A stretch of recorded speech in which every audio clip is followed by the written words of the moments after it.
7 வருஷம் முதலீடு பண்ணலன்னா எஸ்ஐபியிலேயே முதலீடு பண்ணக்கூடாதுங்கிறது தான் என்னுடைய கருத்து. இது வந்து கஸ்டமர்ஸாக இருக்கட்டும், ஃப்ரெண்ட்ஸாக இருக்கட்டும், யாருக்காக இருந்தாலும் இதுதான்.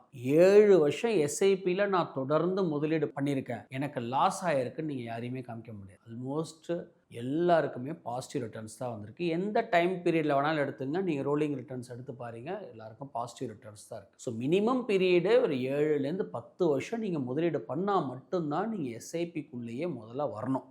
ஒரு பீக் நீங்களே எடுத்துக்க வேண்டியது, ஒரு பாட்டம் எடுத்துக்கிட்டு அது லாஸு ரெட்டில் இருக்குது, இதெல்லாம் பேசுறது வந்து இட் வில் நாட் ஹெல்ப். உங்களுக்கு சின்ன டேட்டா சொல்கிறேன். உங்களுக்கு 2001 சென்செக்ஸ் 3000 2500 இருந்தது. 2012 பார்த்தீங்கன்னா ஒரு 19000 இருந்தது. இன்றைக்கி பார்த்தா 77,000 இருக்குது. ஸோ வளர்ச்சிங்கிறது நீங்கள் வந்து 1979 நீங்கள் எடுத்துக்கிட்டிங்கன்னா ஆல்மோஸ்ட் 400 டைம்ஸ் க்ரோ ஆகிருக்கு உங்களுக்கு மார்க்கெட்டு. எந்த அசட் கிளாஸும் இவ்வளோ கன்சிஸ்டண்ட்டாக இருந்ததே இல்லை. கடைசி ஒரு 25 வருஷத்தில் 80% ஆஃப் த டைம் மார்க்கெட் வந்து பாசிட்டிவ், ஒன்லி 20% தான் நெகட்டிவ், அதுவும் ஒரு குறிப்பிட்ட பீரியடில்.